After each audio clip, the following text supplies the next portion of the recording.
Hello नमस्कार प्रिय मित्रांनो, अनोखी लाईफमध्ये तुमचं मनापासून खूप खूप स्वागत आहे. आणि तुम्हाला माहीत आहे की आज आपल्याला काय करायचं आहे. मराठी साहित्याचा पेपर दुसरा आहे, त्याचं विश्लेषण आहे. विशेष काय की मी पण पेपर पाहिला नाही. तर तुम्ही जर पाहिला नसाल तर चांगलीच गोष्ट आहे, कारण इथं जजमेंट करायला जमतं की आपल्याला काय येतं किंवा काय काय येऊ शकतं, किंवा जे उतार आहे त्याच्यातला कुठला जो भाग आहे पुस्तकातला आहे तो ओळखता येतो का, हे सगळं आपल्याला इथं जजमेंट करता येतं. त्याच्यानंतर अगोदरच्या PYQपेक्षा म्हणजे मागील वर्षापेक्षा या पेपरमध्ये काय अवघड होतं का, कठीण होतं का, किंवा पेपर कसा आपण सॉल्व करू शकतो, या सगळ्या गोष्टीचं थोडक्यात बोलता बोलता सगळं डिस्कशन करायचे. म्हणजे पेपर 2 नेमका येणाऱ्या भविष्यात तुम्हाला कसा सोपा जाईल, किंवा तो पेपर आहे सोपा परंतु तुम्ही कसा सोपा करू शकता, या बऱ्याच गोष्टीचा धांडोळा आपला घ्यायचा आहे. करायची ना सुरुवात? ओके. जास्त कशाला बडबड इकडची तिकडची. तुम्हाला माहिती आहे की 2 सेक्शनमध्ये असतो. पहिला सेक्शन हा गद्याचा असतो, दुसरा पद्याचा असतो. पेपर 2 बद्दल हे माहिती आहे. ठीक आहे. बाकीचे तुम्हालाच इन्फॉर्मेशन असेलच, आणि नसेल तर तुम्ही मागील व्हिडिओ पाहू शकता. म्हणजे अगोदरचे 24, 23, 22चे पाहू शकता. ठीक. आता याच्यामध्ये पहिला प्रश्न असतो पहा, पहिला आणि 5वा अनिवार्य असतो, हे तुम्हाला माहिती आहे. आता याच्यामध्ये 5 प्रश्न आहेत. तर त्यांनी काय म्हटले, रसस्वादपूर्वक विवेचन करा. 150 शब्दामध्ये. नेहमी लक्षात ठेवायचं पहा की जास्त लिहायची गरज नाही. 2 पेजेस जरी तुम्ही लिहित गेलात आहे ना, तरी पण ते सफिशियंट असतं. कारण 2 पेजमध्ये 150 पेजेस बसतातच. परंतु असं करू नका की पहिल्याच पेजमध्ये सगळं उत्तर लिहिलं. ॲटलिस्ट त्यांना दिसलं पण पाहिजे की मी शब्दामध्ये पण लिहिलेलं आहे. कधी कधी काय होतं की तुमचा जे हस्ताक्षर असतं ना, ते एकाच पेजमध्ये बसतं. सुट लिहा, आणि 2 ओळी 2 शब्दामध्ये अंतर द्यायचा प्रयत्न करा. व्यवस्थित लिहायचं. 150 शब्द वाटले पाहिजे. तर रसस्वाद. ठीक आहे. तर इथं रसस्वादचा अर्थ काय होतो हे तुम्हाला माहीत असेल की तुमच्यानुसार त्याचा आस्वाद सांगायचा असं, तुमच्यानुसार त्याचा अर्थ काय आहे हे. ठीक आहे. हे जरूर लक्षात ठेवा. माहीत नसेल तर अगोदरचे व्हिडिओ पाहत राहा. आता पहा, पहिला प्रश्न आहे, त्याच्यातला पहिला पहा. पहिला पाहिल्यानंतर तुम्हाला कळतं की हा स्मृतिस्थळामधला आहे. ठीक आहे. पंडिता केशवविद्या सर्वांगी काय देखणे असे, देखणे ते डोळीनीचे की, तैसे तुम्ही माझे डोळे की गा पंडिता केशव. आता हा जो भाग आहे ना, तुम्हाला जर व्यवस्थित दिसत नसेल कारण स्कॅनिंग व्यवस्थित नाही झाली, ठीक आहे, काय प्रॉब्लेम नाही. परंतु पहिला प्रश्न स्मृतिस्थळावरचा असतो. बऱ्याच वेळा असा प्रश्न येतो की स्मृतिस्थळ खूपच अवघड आहे. तसं नाही आहे. फक्त तुमची अभ्यास करण्याची पद्धत चुकीची असू शकते, त्याच्यामुळे तुम्हाला अवघड वाटतो आहे ना. तो अवघड, आता तुम्ही म्हणसाल की सर त्याच्यातलं ते कळतच नाही आहे. मग अभ्यास करण्याची पद्धत बदलायला पाहिजे ना, दुसऱ्या पद्धतीने करायला पाहिजे की ज्याच्यामुळे आपण टॅकल करू शकतो, काही ना काही गोष्टी लिहू शकतो. ओके. त्या गोष्टी आहेत, त्या कधीतरी मी आणखी डिस्कस करीन. परंतु तसा एक व्हिडिओ पण आहे, तो पण पाहू शकता. ठीक आहे. पहिलं तर तुम्हाला कळलं की स्मृतिस्थळावरचं आहे. ठीक आहे. त्याच्यानंतर दुसरा आहे पहा, तुम्हाला विद्या शिकून कारकुनाच्या जागा न मिळाल्यास आम्हासारखे पंचांगण हाती घेऊन घरोघर भिक्षा का मागवायच्या आहेत. तुम्हाला विद्या शिकून कारकुनाच्या जागा न मिळाल्यास आम्हासारखी पंचांगे हाती घेऊन घरोघर भिक्षा का मागवायच्या आहेत. आता हा दुसरा प्रश्न पहा, कशामधला वाटतो तुम्हाला.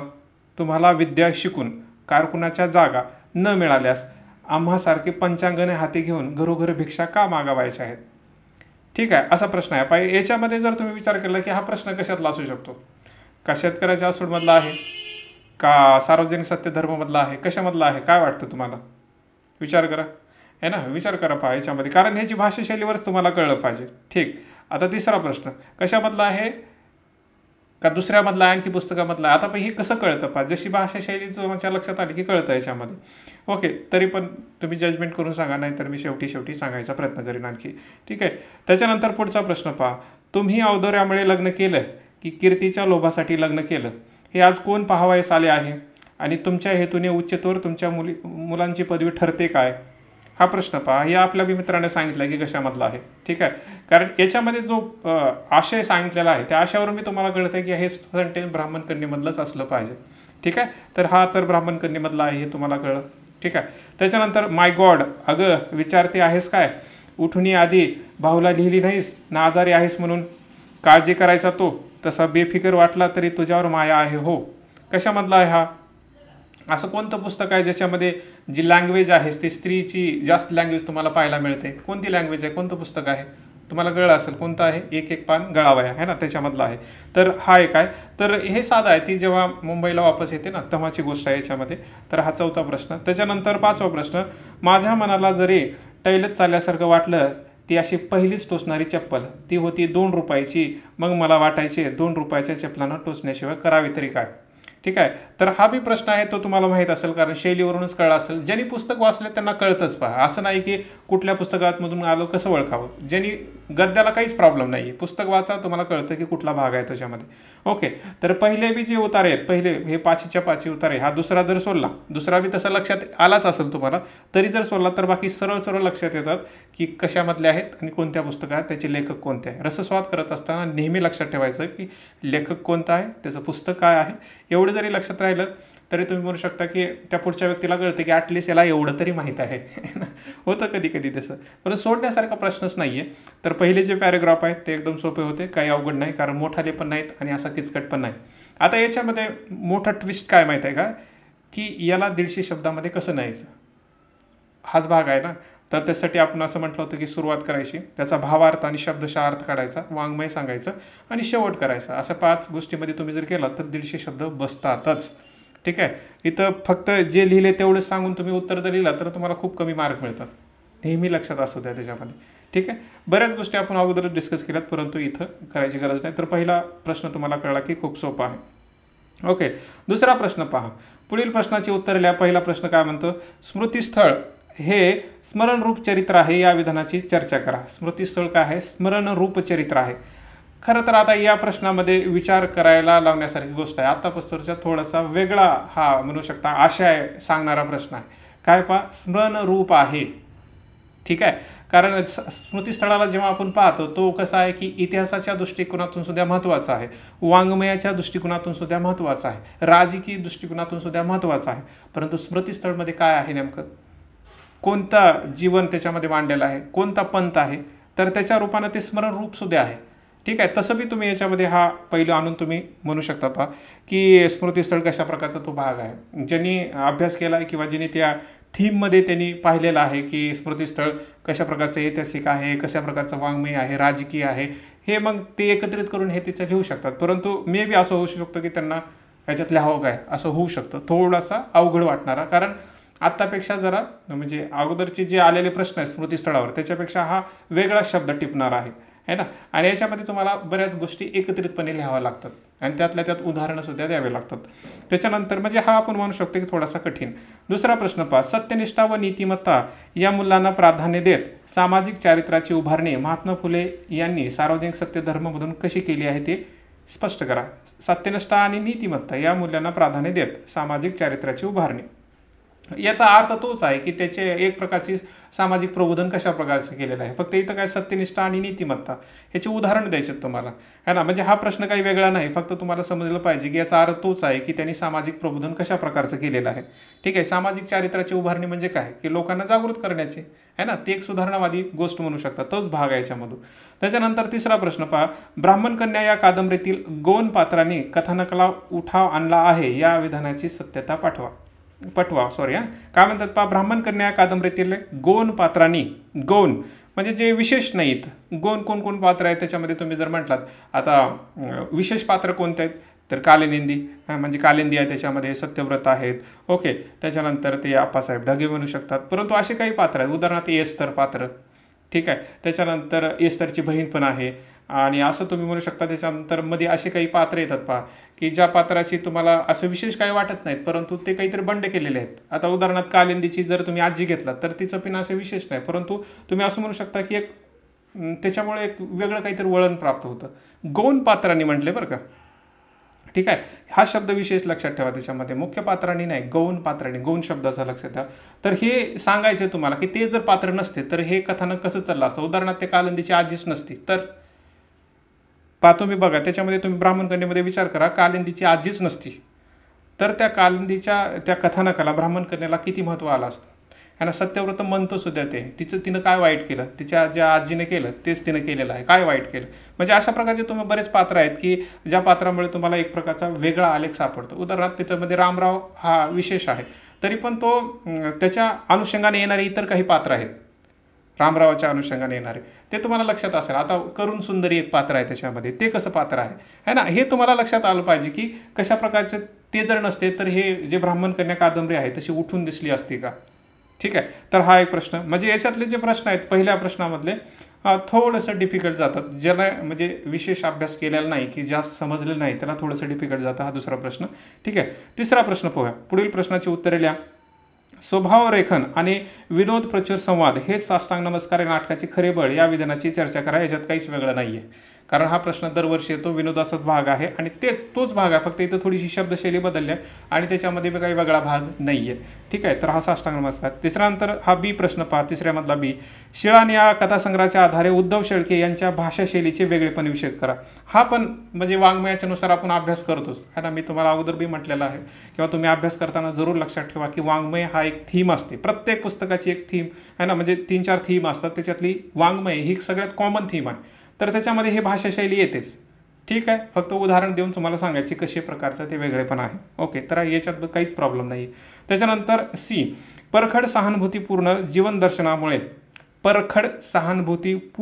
जीवन दर्शनामुळे बाबुराव बागुल यांची कथा दलितवादच्या मर्यादा ओलांडून जाते, जेव्हा मी जात चोरली जात होतीच्या आधारे स्पष्ट करा। काय म्हणतात पहा, दलितवादच्या मर्यादा ओलांडून जाते, म्हणजे थोडक्यात काय की बाबुराव बागुलांचं जे लिखाण आहे ना, त्याच्यामध्ये काय एक प्रकारचा तुम्ही असं म्हणू शकता की साहसीपूर्ण वर्णन, म्हणजे एखादी गोष्ट किती वाईट चालली ती जशाच तशी पुन्हा आठवून सांगायची, ते एक साहसच असतं पहा। म्हणजे तुम्ही बाबा तुमच्या जीवनात एखादा अनुभव खूप वाईट आहे, परत सांगायचं म्हटलं का नकोच वाटतं ना, तर ती तशी गोष्ट आहे पहा। ही दलिताच्या फक्त दलित म्हणून लेखन नाही बाबुराव बागुलांचं जीवन, जर तुम्ही पाहिलात ना त्यांच्या त्या 10 कथा, जेव्हा मी जात चोरलीमध्ये, प्रत्येक कथा दलितच कथा थोडीच आहे ना, निम्न वर्गातील खालच्या वर्गातील लोकांचं जीवनचरित्र त्याच्यामध्ये तुम्हाला पाहायला मिळते।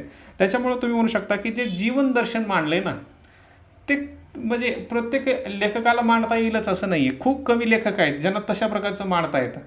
त्याच्यामुळे ते फक्त दलितपणाचं जीवन नाही आहे, त्याच्या पलीकडे काहीतरी जातं, मानवी अनुषंगाने विचार करतं, मानवतेनं विचार करतं, एक व्यक्ती म्हणून विचार करतं आहे ना। म्हणजे माणसं किती राहतात आपण, कितीतरी लोक आहेत, परंतु प्रत्येक व्यक्तीमध्ये फरक आहे ना, तो एक मूलभूत गोष्ट आहे याच्यामध्ये। तुम्ही अभ्यास केला असेल तर तुम्हाला कळलंच असेल की या परखड सहानुभूतीपूर्ण जीवन दर्शनाचा काय भाग आहे, सहानुभूतीपूर्ण।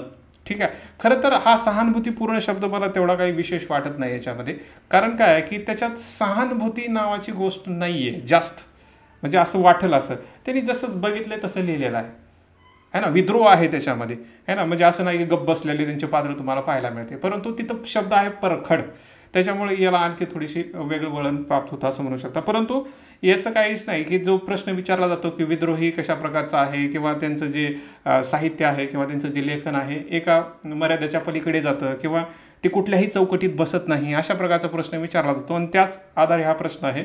म्हणजे हा तिसरा प्रश्न बिलकुल पण अवघड नाही आहे, जसंच तसं महाग जसे येत होते तसेच प्रश्न आहेत। त्याच्यानंतर चौथा प्रश्न पहा, पुढील प्रश्नाची उत्तरे लिहा।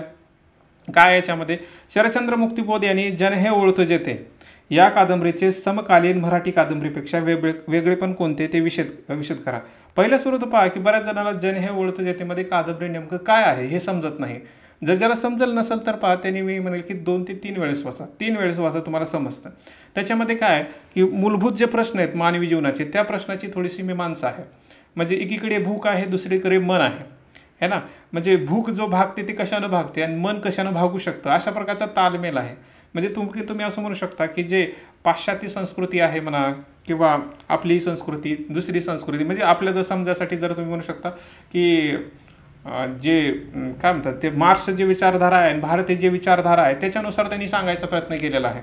ठीक आहे, तर इथं हा जो प्रश्न विचारला ना की कादंबरीचे समकालीन मराठी कादंबरीपेक्षा वेगळेपण कोणते, कारण कधी कधी कादंबरी अशा प्रकारची असते एक सूर घेतलेला असतो, बऱ्याच वेळा कादंबऱ्यामध्ये तो समन्वय सापडत नाही, ती वैश्विकता सापडत नाही, ती इथं सापडते शरदचंद्र मुक्तिबोधांच्या या ह्याच्यामध्ये। म्हणजे मानवाच्या जीवनामध्ये जे मूलभूत प्रश्न आहेत आहे ना, त्या मूलभूत प्रश्नाचा इथं एकसारखा तुम्ही असं म्हणू शकता की एकाला विशेष महत्त्व आहे दुसऱ्याला विशेष महत्त्व नाही, असं नाही आहे। हे असं काहीतरी जीवन आहे जे त्यांच्या काळातील लोकांनी मांडलेलं नाही आहे, कारण आपण म्हणतो ना शरदचंद्र मुक्तिबोधांच्या काळामध्ये जर तुम्ही पाहिलात तर एक प्रकारचा बऱ्याच वेळा निराशवाद आहे किंवा तो जो काळ जर पाहिला अस्थिरतेचा काळ आहे, म्हणजे लेखकांनी त्याच दृष्टिकोनातून मांडलेला भाग आहे, परंतु मुक्तिबोधांची जी कादंबरी आहे ते वेगळ्या दृष्टिकोनातून जाते पहा। ठीक आहे, तर तो भाग आहे, ज्यांनी अभ्यास केला त्यांना जर समजलंच असेल की ही कशी वेगळी आहे। तुम्हाला काही मुद्दे आठवावे लागतील किंवा ज्यांनी थीममध्ये अभ्यास केला आहे त्याच्यानुसार मी सांगू शकता की शरदचंद्र मुक्तिबोधांनी नेमकं या कादंबरीत सांगितले काय आणि ते इतर कादंबरीमध्ये कसं नाही किंवा कादंबरीमध्ये ते आहे का नाही हे तुम्हाला स्पष्ट करायचे। त्याच्यानंतर पुढचा प्रश्न पहा, एक निरागस लाघवी पण जिद्दी मुलाच्या भावना प्र. सोनकांबळे यांच्या आठवणीचे पक्षीमधून सहजपणे व्यक्त झाले आहेत हे विधान स्पष्ट करा. काय प्र. सोनकांबळे यांच्या भावना हा शब्द आहे ना, मुलांच्या जिद्दी भावना. आता इथं म्हणजे जे प्र. सोनकांबळेने जीवन बघितलेलं आहे ना, जे जशाच तुम्ही जे वाचल्यानंतर तुम्हाला ज्यांनी वाचलंच असेल बरं का, म्हणजे आता ज्यांनी अभ्यास करतात त्यांनी वाचलेलंच असलं पाहिजे हे पुस्तक. तुम्ही विश्लेषण ऐकता म्हणजे वाचल्यावर तुम्हाला कळतं की हे का म्हटलं असं सेंटेन्स.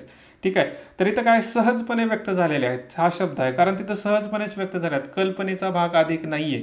प्र. सोनकांबळेच्या पुस्तकामध्ये जर तुम्ही पाहिलं तर कल्पना नाही आहे, कारण कल्पना असं कुणी करेल का. बऱ्याच वेळा मी उदाहरण देतो की कुत्र्याच्या तोंडातील भाकरीचा तुकडा मिळावा अशी कल्पना कोण करतं बरं, विचार करा तुम्ही. तर ते जसं आहे तसं ते सहजपणा तुम्हाला पाहायला मिळतं. किंवा कुणी असं सांगेल का मी संडासच्या बाथरूमच्या मागे जाऊन तो शिळा तुकडा खात होतो म्हणून, असं म्हणजे रिअर पर्सनॅलिटी असते ना, म्हणजे तसं ती कल्पना नाही करतायत. त्याच्यामुळे ती सहजपणा व्यक्त झालेल्या भावना आहेत असं त्यांनी म्हटलं. तसं तुम्हाला बऱ्याच गोष्टी याच्यामध्ये सांगायच्या की त्या कसं निरागस आहेत किंवा त्यांची जी शैली आहे ती कशा प्रकारची आहे आणि त्या कशा भावना व्यक्त झाल्या आहेत. तुम्ही त्यांच्या व्यक्तिमत्वाचे काही गुण सांगू शकता किंवा काही उदाहरण सांगून ते स्पष्ट करू शकता. तिसरा प्रश्न म्हणजे याच चौथ्यामधला सी.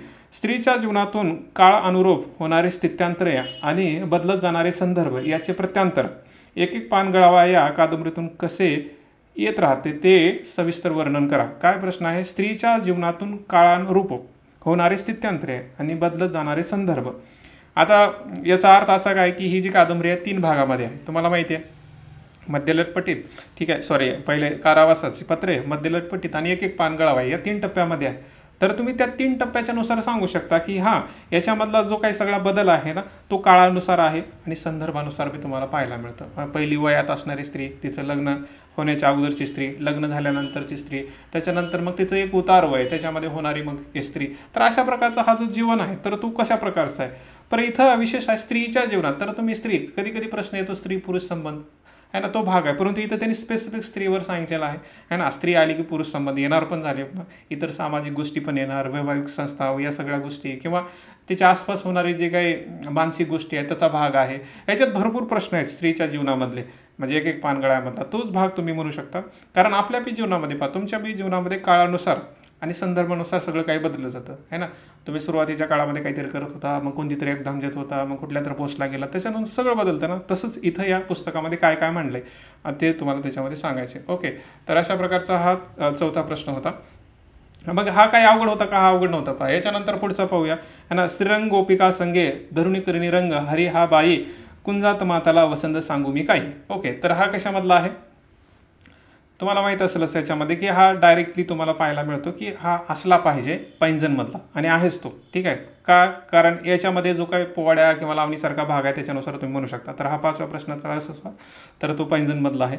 ठीक आहे, त्याच्यानंतर प्रकट तिज पुराळी झाला राजमोळी पदर परी न घेता हार तैसा झळाळी निज हृदया निवासी काय बाहेरी आला निरखुनी दमयंती तेवी मानी तयाला है ना. हा पण तुम्हाला कळला की दमयंती सण. काही प्रश्न आहेत पहा जे या पद्य भागामध्ये म्हणजे कवितेच्या सेक्शनमध्ये सहज लक्षात येतात, परंतु काही सहज लक्षात येणार नाहीत. आता पहिला गो लक्षात आला की हां पैंजणमधला आहे. दुसरा हा नल आणि दमयंती स्वयंवरमधला आहे. त्याच्यानंतर पुढचा मरणोत्तर वाट होईल आशापुरती स्वर्गीय मंदिरे घ्यायला विश्रांती लाभेल प्रभूची व प्रमादयाची प्रीती त्या मातीस व्याकुळ येथे अंती शांती मातीवर चढणे एक नवा थरा अंती. ह्याच्यामुळे हे सोपं वाटलं जरा. ठीक आहे, कशामुळं तर हा कुसुमाग्रजाचा आहे आणि त्याचा कोणता संग्रह आहे विशाखा. ठीक आहे, तर पहिले 3 तर लक्षात आले. हे कशामुळे लक्षात आले मित्रांनो, ज्यांनी नवीन आहेत त्यांनी लक्षात घ्या की आपण 3 ते 4 वेळेस जेव्हा हे पुस्तक किंवा कविता संग्रह वाचतो ना तेव्हा त्यांची भाषाशैली कळते.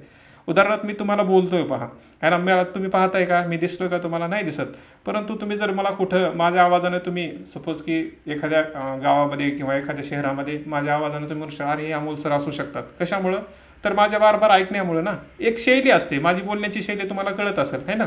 तशी एका लेखकाची शैली असते, एका पुस्तकाची शैली असते, त्याच्यानंतर कळतं की हां यांचा भाग असला पाहिजे. ओके, तर हा सी भाग.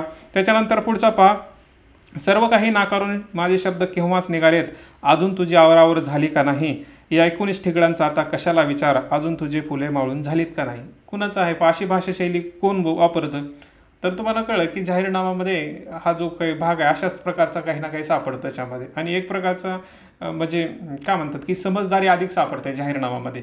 ठीक आहे, कारण ते वास्तववादी चटके जसं म्हणजे आपल्याला पडत जातात ना, तशा प्रकारचे शब्द येत राहतात. तर तशीच ही गोष्ट तुम्हाला जाहीरनामामध्ये सापडते. नारायण सुर्वे यांचा हा भाग आहे. त्याच्यानंतर पुढचं पहा, कोठून येते मला कळेना, उदासीनता ही हृदयाला, काय बोचते ते समजेना, हृदयाच्या अंतर्हृदयाला, है ना. कोठून येते मला कळेना. आता ही किती वेळ तर मी सेंटेन्स वापरले आहेत बालकवीचे, आहे ना. म्हणजे उदाहरण देताना मी म्हणतो पहा, कविता म्हणजे काय तिथं पण मी बऱ्याच वेळा सांगितलेलं आहे. तर हे बालकवीचंच आहे. ठीक आहे. तर हे एकदम सोपं आहे असं म्हणू शकता की सेक्शन हा बी मधला जे 5 बी प्रश्न होते बा सहज लक्षात येण्यासारखे होते. काय अवघड होता का? काही बी अवघड नाही. पण मला कसं लक्षात आलं की वारंवार ते वाचण्यामुळं ह्याला काही दुसरी टीक नाही. तुम्हाला असं वाटतं की काहीतरी वेगळं केलं पाहिजे, काहीतरी म्हणजे कसं करावं असा प्रश्न पडतो. तुम्ही 3-4 वेळेस अगोदर वाचलं पाहिजे, ती इसेन्शियल आहे. त्याच्यानंतर तुम्ही PYQ वगैरे अनालाइज करून याच्यावर जजमेंट करू शकता. ठीक आहे. तर हे 5 बी काही गोष्ट अवघड नव्हत्या. त्याच्यानंतर 6वा प्रश्न पहा, पुढील प्रश्नाची उत्तरे लिहा. नामदेवाच्या उपदेशवाणीचे सार तुम्ही अभ्यासलेल्या अभंगाच्या आधारे थोडक्यात लिहा. म्हणजे अभंग जे तुम्हाला हे लक्षात असलं पाहिजे पहा की प्रत्येक कविता संग्रहाचे 3-4 उदाहरणं तुम्हाला पाठच असले पाहिजेत. त्याशिवाय तुम्हाला हा सेक्शन बी सोडवता येतच नाही. ठीक आहे. तर तो भाग आता याच्यामध्ये काय म्हटलं की म्हणजे नामदेवाच्या उपदेशवाणीचे सार म्हणजे नामदेवानी काय सांगितलं नेमकं तसं भाग. ते 11 भाग आहेत. पण नामदेवाच्या अभंगवाणीमध्ये जर तुम्ही पुस्तक वाचलं तर 11 भाग आहे. 11 जरी पॉईंट सांगितला तर उत्तर किती छान होतं बरं, है ना. तर ती तुम्ही इथं गोष्ट तुम्ही ह्याच्यामध्ये कन्सिडर करू शकता. त्याच्यानंतर पहा पुढचा आहे, मराठमोळ्या स्त्रीचे सौंदर्य व तिच्या साजसंगाचे ढंगदार वर्णन हे लावणीचे महत्त्व वैशिष्ट्य होय. याला काय म्हणतात पहा, मराठमोळ्या स्त्रीचे सौंदर्य व तिच्या साजशृंगाराचे ढंगदार वर्णन हे लावणीचे महत्त्वाचे वैशिष्ट्य होय, है ना. म्हणजे लावणीचं वैशिष्ट्य काय तर मराठमोळ्या स्त्रीचं सौंदर्य आणि तिचा साजशृंगार हे पैंजणच्या संग्रहाच्या आधारे साधक बाधक आहे पहा. दोन्ही दृष्टिकोनातून सांगा पहा. प्रत्येक गोष्टी तुम्ही म्हणू शकता की लावणीचं एवढंच महत्त्व नाही की त्याच्यामध्ये फक्त साजशृंगारच आहे, है ना. म्हणजे बाधक तुम्ही हे शब्द वापरू शकता की फक्त ते म्हणजे लावण्यच आहे, है ना. म्हणजे फक्त श्रंगारच आहे हे नाही, दुसरं पण मराठी मूळ वर्णन तुम्हाला त्याच्यामध्ये सापडतं. हे तुम्हाला त्याच्यामध्ये लक्षात आलं पाहिजे. ठीक आहे. तर हा तुम्ही भाग इथं बी विचार करू शकता. त्याच्यानंतर पुढचा पहा. ओके. याच्यानंतर पुढचा C प्रश्न पहा, भावना उत्कटतेपेक्षा कल्पना विलासात रघुनाथ पंडित अधिक रमतो. दमयंती स्वयंवराच्या आधारे या विधानाचा परामर्श घ्या. आपण बरेच वेळा अभ्यास करताना रघुनाथ पंडिताचा कल्पना विलास कशा प्रकारचा आहे किंवा त्यांची कल्पना कोणत्या प्रकारची आहे तर त्याचा पण आपण सेपरेट अभ्यास करत असतो, है ना. ज्यांनी अभ्यास केला असेल त्यांना माहीत असेल की हे कशामधले रघुनाथ पंडित किंवा दमयंती स्वयंवरामध्ये एक थीमच आहे. वाङ्मयाच्या दृष्टिकोनातून आपण जेव्हा विचार करतो त्याच्यामध्ये प्रवास वर्णन, है ना, किंवा व्यक्ती वर्णन, कल्पना वर्णन, हे कल्पना या सगळ्या गोष्टीचा विचार करतो. तर इथं तुम्ही असं म्हणू शकता की खरंच या म्हणजे दमयंती स्वयंवरमध्ये कल्पना विलासालाच अधिक महत्त्व दिलेलं आहे. त्याच्यामध्ये खरं तर इतर पंडितापेक्षा कमीच यांच्यामध्ये आहे, तरी पण भावनेपेक्षा कल्पना त्याच्यामुळे तर त्यांच्यात आटोपशीरपणा आहे असं म्हणतं रघुनाथ पंडितामध्ये. तर तसंच त्यांनी प्रश्न विचारला, त्याचं उत्तर घ्यायचं आहे तुम्हाला. त्याच्यानंतर पुढचा प्रश्न 7वा प्रश्न, बालकवींच्या कवितेतून निसर्गाचे विविध विभ्रम कसे साकार झालेले ते सोदाहरण वर्णन करा. काय म्हणतात पहा, बालकवितेच्या कवितेतून निसर्गाचे विविध विभ्रम म्हणजे काय, भ्रम आणि विभ्रम. ठीक आहे. भ्रम म्हणजे काय कळतं ना, इल्युजन. विभ्रम म्हणजे काय कळलं असेल तुम्हाला अर्थ, है ना. तर ते विविध विभ्रम कसे साकार झालेले आहे ते सोदाहरण वर्णन करा. उदाहरण देऊन, है ना, 4-5 कविता किंवा ॲटलिस्ट जसं तुम्हाला म्हटलं की 3-4 कविता तुम्हाला माहीत असल्या पाहिजे. त्याच्यानंतर तुम्हाला सांगता येते की निसर्गाचं जे वर्णन आहे जे आपल्याला दिसत नाही तसं तिथं करतात त्याच्यामध्ये. मग चांदणी, तारं, छोटी छोटी फुलं असतील म्हणा किंवा जसं की हिरवे, है ना, ते जे आपण म्हणतो की आनंदीपणाचं वर्णन आहे म्हणा किंवा निर्जराज जी कविता आहे, औदुंबर ही कविता आहे, असे बरंच आहे. त्याच्यामध्ये तुम्हाला पाहायला मिळतं की एक वेगळ्या प्रकारचं वर्णन आहे ना. म्हणजे तुम्हाला कुठून तर ते बाहेर काढताना पाहायला मिळतात. म्हणजे त्या निसर्गाकडे वेगळ्या दृष्टिकोनातून, जसं आपला वाटतं की ते निसर्ग आहे तर तसं फक्त निसर्ग नाही आहे, ते वेगळं काहीतरी आहे असं सांगायचा प्रयत्न करत असतात. त्याच्यानंतर पुढचा प्रश्न आहे पहा, विशाखामध्ये स्वतंत्रकांक्षी समूहाची भावना व्यक्त करणारी कविता प्रामुख्याने आहेच त्याच्यामध्ये. कारण जेव्हा विशाखाचा अभ्यास करतात तेव्हा स्वतंत्राच्या कविता किंवा राष्ट्रीय कविता हा एक भाग आपण अभ्यास करतो, है ना. प्रेम कविता, राष्ट्रीय कविता, निसर्ग कविता अशा प्रकारचा अभ्यास करतो. तर तसं त्यांनी आता जेव्हा स्वतंत्राच्या कविता तुम्ही पाहता त्याच्यामध्ये तर एक प्रकारची समूह मनाची भावना व्यक्त झालेली पाहायला मिळते. तर त्यांनी तसाच प्रश्न विचारला, तुम्हाला काय करायचे, उदाहरण देऊन सांगायचे की हो व्यक्त झालेली आहे म्हणून. पुढचा प्रश्न पहा, नारायण सुर्वे यांनी सूर्ययुगाची सुरुवात करून आधुनिक मराठी कवितेला कोणती वैशिष्ट्यपूर्ण देणगी दिली, जाहीरनामामधील कवितेच्या आधारे स्पष्ट करा. पहा, जेव्हा नामदेव ढसाळ आणि नारायण सुर्वेचा उल्लेख केला जातो ना तेव्हा बऱ्याच वेळा असं म्हटलं जातं की त्यांच्याकडे म्हणजे अशी वेगळी शैली होती ज्याच्यामुळे या कवितेला आधुनिकता प्राप्त झाली. आता हे कोणती आधुनिकता आहे जी सूर्याच्या म्हणजे नारायण सूर्यांच्या लेखनामुळे किंवा जाहीरनामाच्या गोष्टीमुळे केलेली आहे?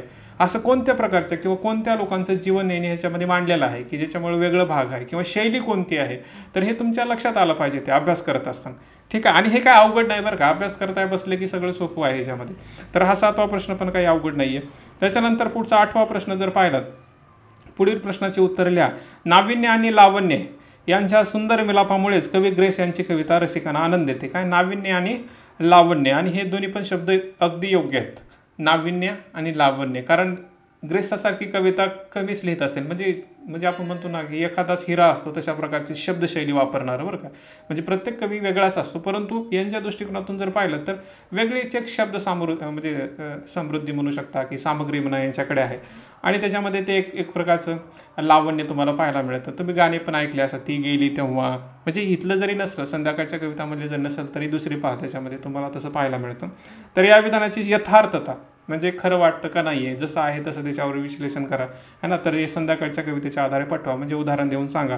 पुढचा प्रश्न, या सत्य जीव रमत नाही या संग्रहातील कविता दलितांच्या जाणीवा आणि दुःख यांना एक नवा आकार देते. काय करते बा? दलितांच्या जाणीवा आणि दुःख यांना एक नवा आकार देते. कसे ते सांगा, असं त्यांनी त्याच्यामध्ये म्हटलेलं आहे. तर तुम्ही सेपरेट अभ्यास करता तेव्हा म्हणजे ह्या कविता संग्रहाचा तुम्हाला पाहायला मिळतं की याच्यात एक विद्रोही पण आहे, तर दलितांच्या अनुषंगानं पाहायला मिळतो. आणि दुःख हे एक सामूहिक प्रकार स्वतःचं पण आहे, सामूहिक भाग तुम्हाला पाहायला मिळतो. आणि मग याच कविता संग्रहामध्ये तुम्हाला अशी पण भाषाशैली सापडते की ज्याच्यामध्ये हा जी जाणीवा आहे, जे दुःख आहे ना, तर ते त्यांच्याच भाषेमध्ये कसं रोखठोकपणे आलेलं आहे. त्याच्यामुळं एक नवा आकार तुम्हाला पाहायला मिळतो. दुःख तर सगळ्यांनाच होतं, परंतु ते दलितांचं कसं असतं किंवा स्वतः सामूहिक भावनेचं कसं असतं ते तुम्हाला याच्यामध्ये पाहायला मिळतं. पुढचं पहा, विंदा करंदीकर यांची कविता प्रगाढ वैचारिकता प्रगट करते, त्यासोबतच नाजूक भावसौंदर्याचा प्रत्यय देते. हे विधान मृदगंच्या आधारे स्पष्ट करा. हे बऱ्याच वेळा करंदीकराविषयी म्हटलं जातं की त्यांच्या कवितेमध्ये विचार पण आहे आणि तसं एक नाजूक सौंदर्य पण आहे. पहा, करंदीकरांना जर तुम्ही अभ्यास केला असेल तुम्हाला सापडतं की त्यांचा खूप खोलवर अभ्यास होता. म्हणजे असं नाही की कुठल्या एका पक्षाला धरले, प्रत्येक गोष्टीचा त्यांनी अभ्यास केलेला आहे. महाभारतावर तर त्यांना खूप वेळ आहे, ह्याला महाभारतासारखा ग्रंथच नाही असं म्हणतात. म्हणजे असं त्यांनी पाश्चात्य भारतीय कितीतरी अभ्यास केलेला पाहायला मिळतो. म्हणजे वैचारिकता त्यांच्यात तुम्हाला दिसते.